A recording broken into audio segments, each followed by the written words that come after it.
مستقیم هغوی ته وخت ورکړو. مهرباني وکړئ تاسو هم په اختیار کې د یو خبرې ته ټول ته په نوبت جواب ورکوم او هیله چې دغه ونه شي.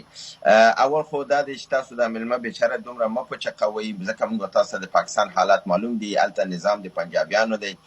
په تیرو 20 کلونو کې 1 لک ځوانان پښتانه ووژل. ما سره کلیپونه موجود دي. تنکي ښایسته ځوانان دي، سپین لباس ځان کې دی، دغه پنجابی سایمن صاحب ورته خېټه کې چاړه اچوي، وایي دا تروریست دی، در حال چې هغه نه تروریست دی نه څه دی. 1 لک پښتانه یې ووژل د تروریزم د نامه لاندې، تر څو د وزیرستان او نارت وزیرستان یې ونیوه. داسې بیچاره دا مظلوم خلک دي. دا همدغه رفعت صاحب چې دی دا د 100 روپو ژورنالیست دی، هغې لپاره دی دغه اواز اوچتولی شي، سبا یې اوچتوي، د ده په خېټه کې هم چاړه اچي. دا نه دی ملامت، دا مه دغه کوئ. راځئ چې موږ تاسو د خبره قانوني بین المللي وکړو. دا زموږ حق دی او دا به غواړو او دا به اخلو انشاءالله. او ګورئ دی چې وایي دلته دا اواز نشته. زه بیرته همدغه ورکزي صاحب ته وایم چې ته وایې چې دا ستاسو مسله ده، زمونږ نه ده. دغه پرلټ چې دا 3 میاشتې په بلوچستان کې ناستو، دا خو د دې غاړې پښتانه ناستو، د دې غاړې بلوڅ ناستو، او همدی ویلې چې موږ نه دا کرښه منو او نه پاسپورټ منو او موږ دا خاوره یوه خاوره ده. دا خو ګوره د دې غاړې پښتنو دا خبره کوله. محمود خان اسکزي سره زه پخپله په دغه لندن کې ناست یم، ډوډۍ راته کړې وه، کور ته یې غوښتی وم، ورسره ناست وم، د دغې پښتونستان او د افغانستان په موضوع سره خبرې کړي دي. هغه وایي چې یو افغان هغه ژوندی، هغه زما مشر دی او هغه زما مورنۍ خاوره ده او دا خاوره د هغه حصه ده. ته بیا لاړ شه غفار خان خبرې وګوره، ته لاړ شه د ولی خان خبرې وګوره، د اسفندیار ولی خبرې وګوره، بیا د ایمل خان خبرې وګوره. دغه ټول وایي چې موږ افغانان یو، دا کرښه فرضي ده، دا کرښه موږ نه منو. ځکه خو ایمل ولی درته ګوره کرش کړی دی، یو سیټ ورته پرېنښود چې په پارلمان کې وګټي. لپاره څه چې دوی په دې پوهېږي چې اوس په طالبانو نظام راغلی، هلته حکومت کلکېدو کې دی، دوی خپل خاوره غواړي. که دغه ولی خان و دوی پارلمان کې لاره پیدا کړه، دا خاوره زموږ د لاسه ځي. بدریم دغه عمران خان چې همدغه ورکزی صاحب ورته دموکرات او دغه وایي چې دا خو د پاکستان او د پاکستان ګوري سر تر سره همدا اوس چې په اور بل دی د عمران خان تر مشۍ. عمران خان بله ورځ ښکاره وویلې، د زندان نه دا پیام ورکړه چې که چېرته تاسو زما سره زما حق او زما رایه ما ته را نه کوي، د مجیب الرحمن خان داعیه به دوباره ژوندی شي. مجیب الرحمن خان سره څه شوي وو په 1991 کې کله چې د پاکستان انتخاباتو شل، مجیب الرحمن خان اکثریت آرا وګټله او باید د بنګال پاکستان شرقي او پاکستان غربي صدر اعظم تعیین شوی وی. ذوالفقار علي بوټو دا ونه منله، هغې حق باندې خېټه واچوله، هغه مجبور شو بنګال جدا کړ. دلته هم د عمران خان هم دا خبره ده چې که چېرته تاسو زموږ حق نه منئ نو دا خاوره خو اصل د افغانستان ده. او دا عمران خان کولی شي، زه تاسو وایم چې نن عمران خان غږ وکړه دا پښتانه ودرېږي، د هغه پښتانه ودرېږي دا خاوره. او دا چې نن یې که سبا یې که د پاکستان یو سترګه خاندي او که ژاړي چې نن افغانستان او هند لاس یو که دا پاکستان نور وجود نه لري، دا ژوند نشي کولی. دغه اتم سره به دا ژاړي.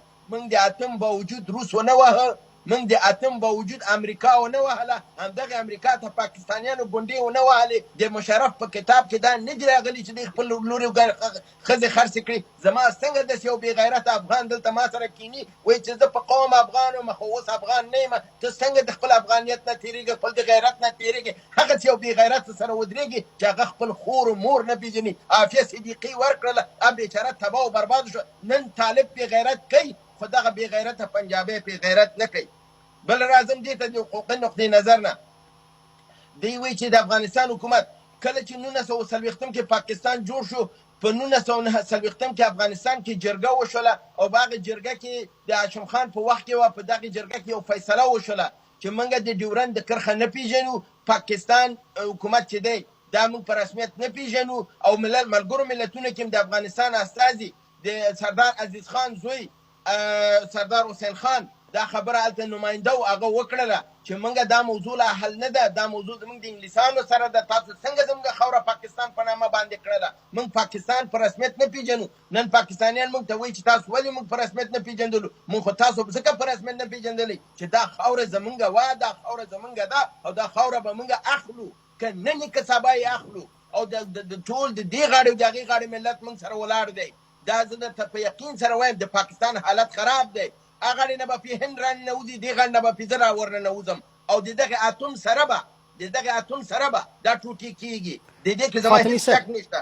بیا 1988 کې ګورئ واورئ په 1988 کې د ویانا د کنوینشن لاندې چې ملګرو ملتونو جوړ کړ، هلته یو قرارداد پاس شو، یو کنوینشن پاس شو چې هر هغه سرحدات، قراردادونه یا جوړښتونه چې د امپریالیزم په وخت کې د مستعمرې په وخت کې د زور او جبر تر لاندې شوي وسی هغه اعتبار نه لري. دا د ملګرو ملتونو مسوده ده. او بیا دې ورور ماته مخکې وویلې چې کوم انګریز تا سره ودرېدلی دی. په 2013 کې یو انګلیس په انګلستان نه آواز اوچت کړ چې دغه موضوع د ډیورنډ چې وه هغه وخت کې په اساس د یو فرضي دغې جوړه شوې وه، راځئ چې دا موضوع حل کړو. 3 میاشتې مخکې د اروپا په ټولنه کې دلته په یورپین پارلمنت کې د آواز اوچت شو چې د افغانستان ته پاکستان ترمنځ د ډیورنډ کرښه فرضي ده، دا د افغانستان خاوره ده، دا موضوع باید موږ حل کړو. نو ګورئ د پاکستان خو دوغله لوبه د افغانانو سره دغه ګوره مخکې دی ویلې چې د طالبان خو د ټوپک په زور راغلي، که د ټوپک په زور راغلي نو تا ولې چې کله په 15 د اګست طالبان کامیاب شو اتڼ خو تاسو په لاهور او په اسلام آباد کې اچولی و، خوشحالي خو تاسو کوله چې موږ کامیاب شولو او موږ لوبه وګټله. هغې وخت خو بیا د ټوپک خبره نه وه، هغې وخت خو بیا د زور او هغې وخت هغه د کور دننه مسایل دي فاطمي صاحب. زما نه ګورئ زموږ دننه دي، خو دوی دا خبره زموږ ولې کوي؟ لپاره دی چې دوی وکتل چې هغه څه دوی غوښتل هغه په ځای نه شول، اوس دا خبره کوي هماغه ته چې دوی خپله ازادي خواهان ویلې، هماغه ته چې دوی خپله ویلې چې دوی دغه دي خپلواک دي او دوی د امریکا قوت یې مات کړی، نن ورته وایي چې دا خو په زور راغلی، دا خو د ملت استازیتوب نه کوي. ګورئ منګه که د روس مقابل کې جنګېدلې مونږ قرباني ورکړې ده، هغه لوی قدرت مات شوی دی، امریکا مات شوی، پاکستان. او دا خبره بېنظیر بوټو په خپله د پارلمان په فلور باندې چې کله صدر اعظم وه، پرایم منسټر وه، هغه دا خبره وکړه چې په پاکستان کې داسې خلک شته دی چې خپل په ککرو کې د افغانستان د تسخیر او د دې وایي زه ورته دا خبره کوم چې هغه خاوره چې انګلیس نه نیولې، هغه چې روس نه نیولې، ته څنګه نیسې؟ ته د خپل ملک جوړ کړه، ته د ځان جوړ کړه، ته د بلې خاورې نیول کې هغه ستا د خاورې د نیولو او د هغې باندې دغه لري. ته راځې د دې ته فکر کوي چې دا خاوره څنګه ونیسې. په تاریخي لحاظ سره ګورئ دا ثابته ده، دا قضیه به ملګرو ملتونو ته ځي، امریکا او روس او چین به موږ سره ودرېږي. ګورئ همدا اوس زه تاسو یو بله خبر وکړم، لاندو ټکه چې وقفه همدا اوس د کوریډور مسله چې روانه ده، پاکستان مخالفت کوي. ځان ته کوریډور خوښی، ما ته کوریډور نه خوښی.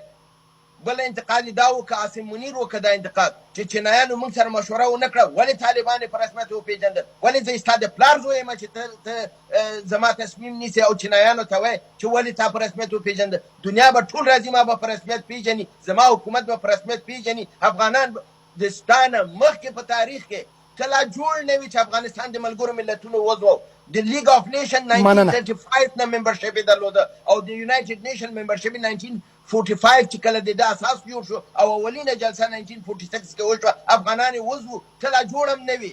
ته اوس راځې ما باندې حکومت کې، ما ته لاره ښیې، زه به دا موضوع ملګرو ملتونو ته وړم، دا به په ملګرو ملتونو کې اوچتوم. انشاءالله نړۍ به اول ایران به راسره ودرېږي، هند به راسره ودرېږي، چین به راسره ودرېږي. او زه په دې یقین یم چې ملت د پښتونخوا چې په صوبه سرحد کې دی دا به ټول موږ سره ودرېږي. او دغه خپله په پېښور دغه لندن کې زه درته ووایم د رستم شاه وراره دغلته د افغان په نوم باندې پاسپورټ واخیسته، کیس یې رد شو، خپل افغانان لاړل ورته ویل دا افغانان دي. د جهانګیر خان د وزیر اعلی د صوبه سرحد د هغه خورایه دغلته راغی، برټش پاسپورټ یې واخیسته، د افغان په نوم یې واخیسته. دلته ډېر داسې د صوبه سرحد د کورنۍ د ملکن د کمیشنر زوی دغلته لندن کې راغی، پاسپورټ یې واخیسته د افغان په نوم باندې.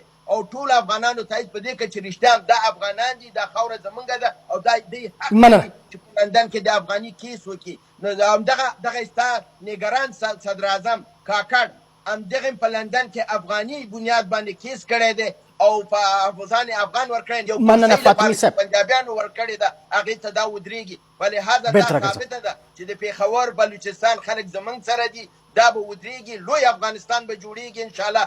پښتانه به خپل نظام جوړوي، افغانستان به خپل پښپو باندې فاطمي صاحب بېرته راګرځم، وقفه اخلم، افغانستان په نوم خاوره به نه پاتې کېږي. مننه، لنډه ده.